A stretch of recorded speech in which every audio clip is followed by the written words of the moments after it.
Hello नमस्कार दोस्तों, स्वागत है आपका BHI 141 के एक और महत्वपूर्ण वीडियो में। आज के इस वीडियो में हम चीन में मार्क्सवाद का उदय को पढ़ेंगे और समझेंगे। इससे पहले मैं BHI 141 पे और भी अन्य महत्वपूर्ण टॉपिक पे वीडियो बना के अपलोड कर चुका हूं। अगर उन वीडियो को नहीं देखा है तो आप उन वीडियो को देख के अपनी तैयारी और बेहतर कर सकते हैं और चीन के इतिहास के संदर्भ में अपनी समझ और बेहतर कर अपने एग्ज़ाम में अच्छा प्रदर्शन कर सकते हैं। तो चलिए शुरू करते हैं आज के टॉपिक को, जिसमें पढ़ेंगे चीन में मार्क्सवाद का उदय। साथ ही BHI 141 से संबंधित अगर आप एग्ज़ाम की तैयारी कर रहे हैं या एग्ज़ाम देने वाले हैं और आपको लगता है कि आपकी तैयारी अच्छे स्टडी मटेरियल के अभाव में बेहतर नहीं हो पाई है, तो आप हमसे 3 या 4 पेज का PDF है, जिसके अंदर आपको वे सभी महत्वपूर्ण टॉपिक मिलेंगे जिससे संबंधित एग्जाम में प्रश्न पूछे जाएंगे। यानी कि उस PDF से बाहर आपको एग्जाम में एक भी प्रश्न देखने को नहीं मिलेगा। अगर वह PDF परचेज करना चाहते हैं तो डिस्क्रिप्शन बॉक्स में दिए गए मेल ID पे संपर्क कर सकते हैं और वह PDF परचेज कर सकते हैं। तो चलिए आज शुरू करते हैं और समझते हैं चीन में मार्क्सवाद का उदय को। चीन में मार्क्सवादी उदय की जब हम बात करते हैं तो इसका उदय अचानक होते हुए नहीं दिखता, जबकि इसकी पृष्ठभूमि हमें पहले से बनती हुई दिखती है। इसी क्रम में हम देखें तो काफ़ी गहन संघर्ष के बाद जो चीन के जो मार्क्सवादी थे, उन्होंने चीन में समाजवादी व्यवस्था की स्थापना करने में सफलता प्राप्त की। साथ ही वे मजदूर वर्ग के जो आंदोलन थे को अपने साथ जोड़ने में सफलता प्राप्त की, उनसे अपने अटूट संबंध स्थापित करने में सफलता प्राप्त की। इसके साथ ही हम देखें तो जो मजदूर और कृषक वर्ग थे, जिन भयंकर परिस्थिति में अपना जीवन यापन कर रहे थे, वह काफ़ी दयनीय था।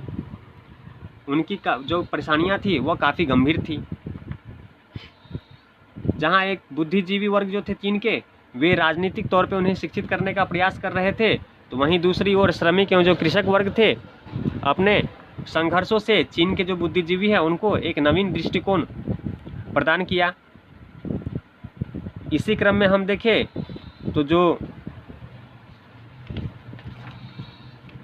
मार्क्सवादी हैं, उन्होंने जो स्वतंत्र चीन के लिए जो व्यावसायिक वर्ग थे व्यावसायिक वर्ग तथा समाज में जो निहित स्वार्थ थे, उसको जो चुनौती देने वाले मेहनतकश लोग थे, उनके बीच जो राजनीतिक संघर्ष थी उसको कम करने का सफलतापूर्वक प्रयास किया। वहीं हम देखें तो 1920 के दशक में चीनी समाज में जो नवीन विचार हमें उभरते हुए दिखते हैं और मेहनतकश जनता का जो संघर्ष चल रहा था, एक और वे नवीन चेतना ने उन दोनों को जोड़ने का प्रयास किया। इसके फलस्वरूप हम देखें तो इनका संगठित रूप 1921 में हमें साम्यवादी दल CPC के रूप में देखने को मिलता है। चीन के साम्यवादी दल का गठन इस नई चेतना की अभिव्यक्ति थी। यह चीनी क्रांतिकारी आंदोलन के भीतर उदित होने वाली वामपंथी लहर का आधार भी बनी। साथ ही हम देखें तो वामपंथी गुट ने संपूर्ण व्यवस्था को उखाड़ फेंकने का निश्चय किया और समाजवाद के निर्माण को अपना एक व्यापक लक्ष्य बना लिया। प्रारंभ में ही हमने जिक्र किया, जो चीन में मार्क्सवाद का जो उदय हुआ वह अचानक नहीं हुआ था। इसके पीछे कुछ अंतर्राष्ट्रीय पृष्ठभूमि भी काम कर रही थी।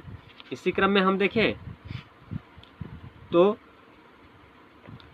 रूस में बोल्शेविक क्रांति की जो सफलता चीनी बुद्धिजीवियों ने देखा, वे उन्हें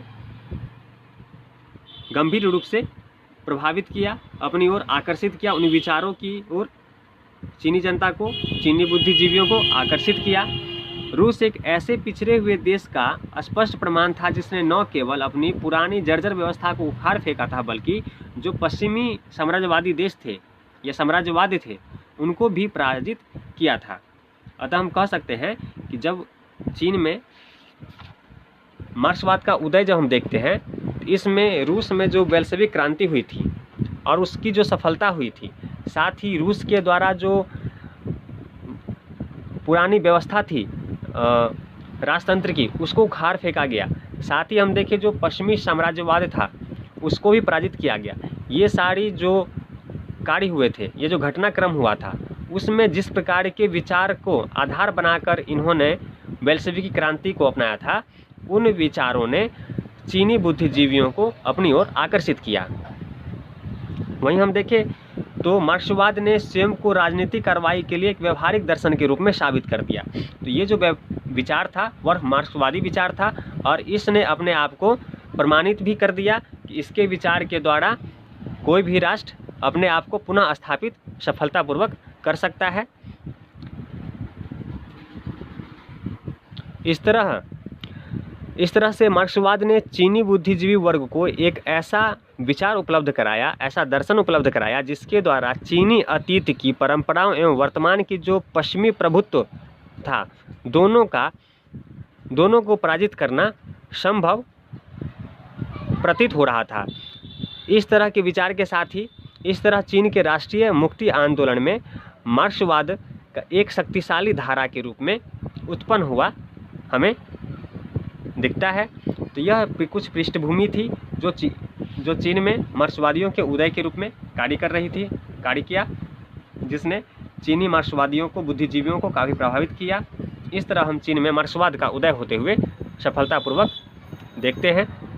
तो यह कुछ महत्वपूर्ण टॉपिक है जिसकी चर्चा आज की इस वीडियो में हमने किया है। ऐसी महत्वपूर्ण टॉपिक के साथ मिलते हैं अगले वीडियो में। तब तक चैनल को सब्सक्राइब अवश्य करें। तो चलिए मिलते हैं अगले वीडियो में।